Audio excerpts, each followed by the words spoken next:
राजा रहुगण को महात्मा जड़ भरत का उपदेश। जड़ भरत जी ने कहा, राजन, तुम अज्ञानी होने पर भी पंडितों के समान ऊपर ऊपर की तर्क वितर्क युक्त बात कह रहे हो, इसलिए श्रेष्ठ ज्ञानियों में तुम्हारी गणना नहीं हो सकती। तत्वज्ञानी पुरुष इस अविचार सिद्ध स्वामी सेवक आदि व्यवहार को तत्व विचार के समय सत्य रूप से स्वीकार नहीं करते। लौकिक व्यवहार के समान ही वैदिक व्यवहार भी सत्य नहीं है, क्योंकि वेद वाक्य भी अधिकतर गृहस्थ जनोचित यज्ञ विधि के विस्तार में ही व्यस्त हैं। राग द्वेषादि दोषों से रहित विशुद्ध तत्वज्ञान की पूरी पूरी अभिव्यक्ति प्रायः उनमें भी नहीं हुई है। जिसे गृहस्थोचित यज्ञादि कर्मों से प्राप्त होने वाला स्वर्गादि सुख स्वप्न के समान हेय नहीं जान पड़ता, उसे तत्वज्ञान कराने में साक्षात उपनिषद वाक्य भी समर्थ नहीं है। जब तक मनुष्य का मन सत्व, रज अथवा तमोगुण के वशीभूत रहता है, तब तक वह बिना किसी अंकुश के उसकी ज्ञानेंद्रियां और कर्मेंद्रियों से शुभाशुभ कर्म कराता रहता है। यह मन वासनामय, विषयासक्त, गुणों से प्रेरित, विकारी और भूत एवं इंद्रिय रूप 16 कलाओं में मुख्य है। यही भिन्न भिन्न नामों से देवता और मनुष्यादि रूप धारण करके शरीर रूप उपाधियों के भेद से जीव की उत्तमता और अधमता का कारण होता है। यह मायामय मन संसार चक्र में छलने वाला है। यही अपनी देह के अभिमानी जीव से मिलकर उसे कालक्रम से प्राप्त हुए सुख दुख और इनके अतिरिक्त मोह रूप अवश्यंभावी फलों की अभिव्यक्ति करता है। जब तक यह मन रहता है, तभी तक जागृत और स्वप्नावस्था का व्यवहार प्रकाशित होकर जीव का दृश्य बनता है।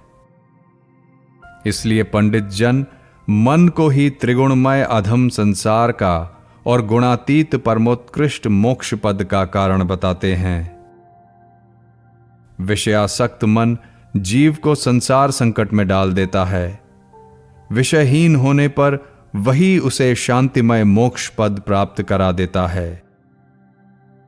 जिस प्रकार घी से भीगी हुई बत्ती को खाने वाले दीपक से तो धुएं वाली शिखा निकलती रहती है, और जब घी समाप्त हो जाता है तब वह अपने कारण अग्नि तत्व में लीन हो जाता है, उसी प्रकार विषय और कर्मों में आसक्त हुआ मन तरह तरह की वृत्तियों का आश्रय लिए रहता है, और इनसे मुक्त होने पर वह अपने तत्व में लीन हो जाता है।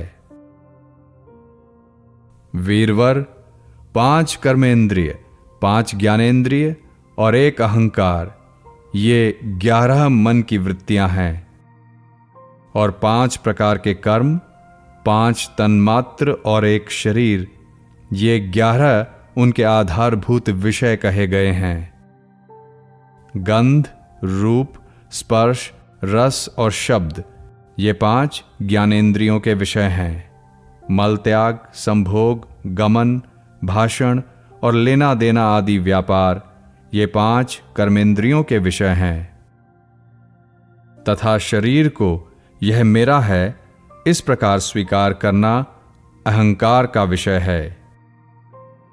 कुछ लोग अहंकार को मन की 12वीं वृत्ति और उसके आश्रय शरीर को 12वां विषय मानते हैं। ये मन की 11 वृत्तियां द्रव्य, स्वभाव, आशय, कर्म और काल के द्वारा सैकड़ों, हजारों और करोड़ों भेदों में परिणित हो जाती हैं, किंतु इनकी सत्ता क्षेत्रज्ञ आत्मा की सत्ता से ही है, स्वतः या परस्पर मिलकर नहीं है। ऐसा होने पर भी मन से क्षेत्रज्ञ का कोई संबंध नहीं है। यह तो जीव की ही माया निर्मित उपाधि है। यह प्रायः संसार बंधन में डालने वाले अविशुद्ध कर्मों में ही प्रवृत्त रहता है। इसकी उपर्युक्त वृत्तियां प्रवाह रूप से नित्य ही रहती हैं। जागृत और स्वप्न के समय वे प्रकट हो जाती हैं और सुषुप्ति में छिप जाती हैं। इन दोनों ही अवस्थाओं में क्षेत्रज्ञ, जो विशुद्ध चिन्मात्र है, मन की इन वृत्तियों को साक्षी रूप से देखता रहता है। यह क्षेत्रज्ञ परमात्मा सर्वव्यापक, जगत का आदि कारण, परिपूर्ण, अपरोक्ष, स्वयं प्रकाश, अजन्मा, ब्रह्मादि का भी नियंता और अपने अधीन रहने वाली माया के द्वारा सबके अंतःकरणों में रहकर जीवों को प्रेरित करने वाला समस्त भूतों का आश्रय रूप भगवान वासुदेव है। जिस प्रकार वायु संपूर्ण स्थावर जंगम प्राणियों में प्राण रूप से प्रविष्ट होकर उन्हें प्रेरित करती है, उसी प्रकार वह परमेश्वर भगवान वासुदेव सर्व साक्षी आत्म स्वरूप से इस संपूर्ण प्रपंच में ओतप्रोत हैं। राजन, जब तक मनुष्य ज्ञानोदय के द्वारा इस माया का तिरस्कार कर, सबकी आसक्ति छोड़कर तथा काम क्रोधादि 6 शत्रुओं को जीतकर आत्म तत्व को नहीं जान लेता, और जब तक वह आत्मा के उपाधि रूप मन को संसार दुख का क्षेत्र नहीं समझता, तब तक वह इस लोक में यूं ही भटकता रहता है। क्योंकि यह चित्त उसके शोक, मोह, रोग, राग, लोभ और वैर आदि के संस्कार तथा ममता की वृद्धि करता रहता है। यह मन ही तुम्हारा बड़ा बलवान शत्रु है। तुम्हारे उपेक्षा करने से इसकी शक्ति और भी बढ़ गई है।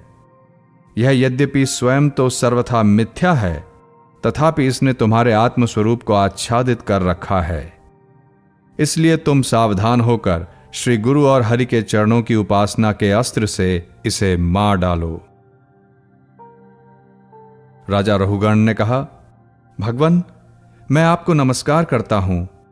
आपने जगत का उद्धार करने के लिए ही यह देह धारण किया है।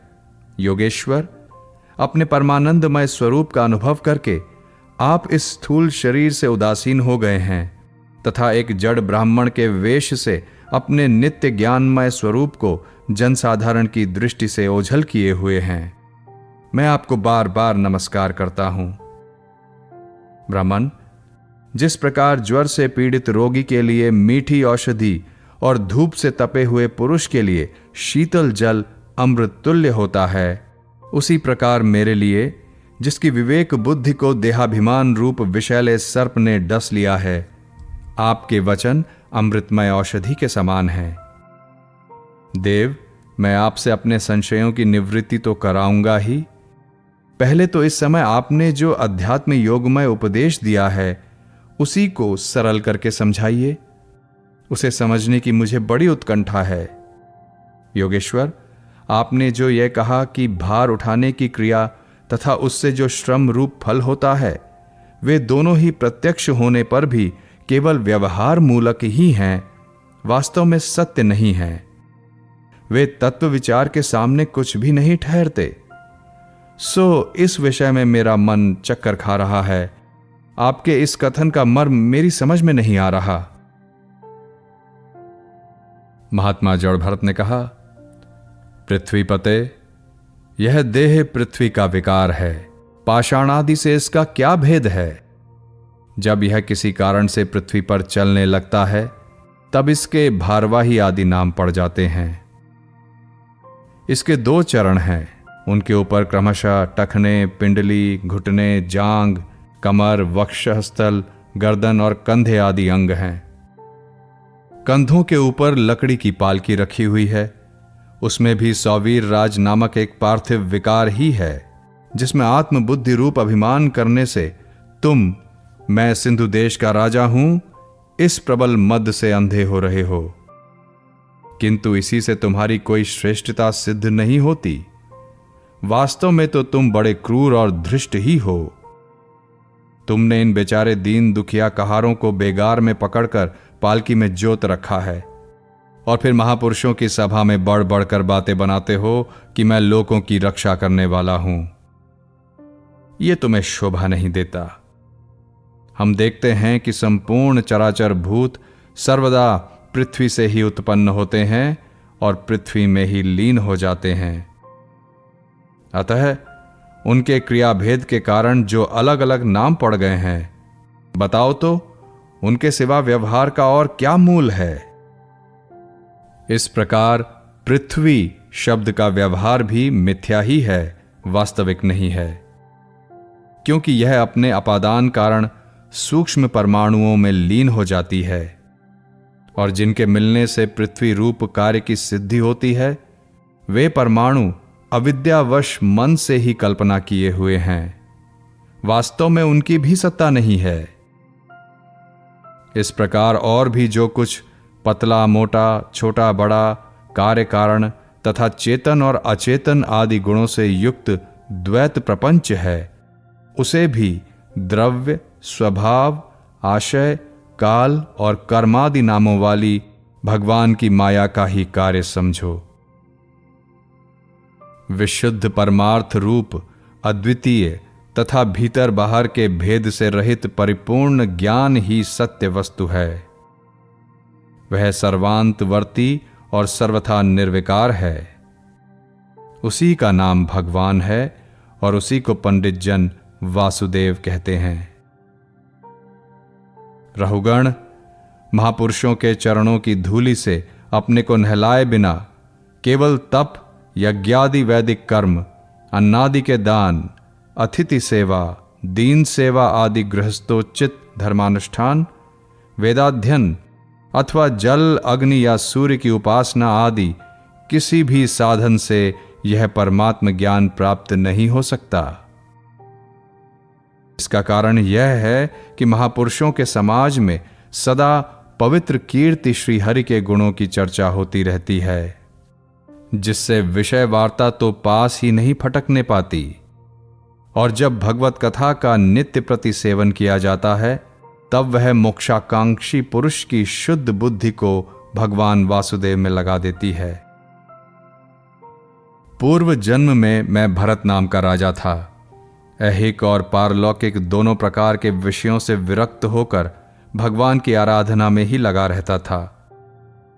तो भी एक मृग में आसक्ति हो जाने से मुझे परमार्थ से भ्रष्ट होकर अगले जन्म में मृग बनना पड़ा। किंतु भगवान श्री कृष्ण की आराधना के प्रभाव से उस मृग योनियों में भी मेरी पूर्व जन्म की स्मृति लुप्त नहीं हुई। इसी से अब मैं जन संसर्ग से डरकर सर्वदा असंग भाव से गुप्त रूप से ही विचरता रहता हूं। सारांश यह है कि विरक्त महापुरुषों के सत्संग से प्राप्त ज्ञान रूप खड्ग के द्वारा मनुष्य को इस लोक में ही अपने मोह बंधन को काट डालना चाहिए। फिर श्री हरि की लीलाओं के कथन और श्रवण से भगवत स्मृति बनी रहने के कारण वह सुगमता से ही संसार मार्ग को पार करके भगवान को प्राप्त कर सकता है।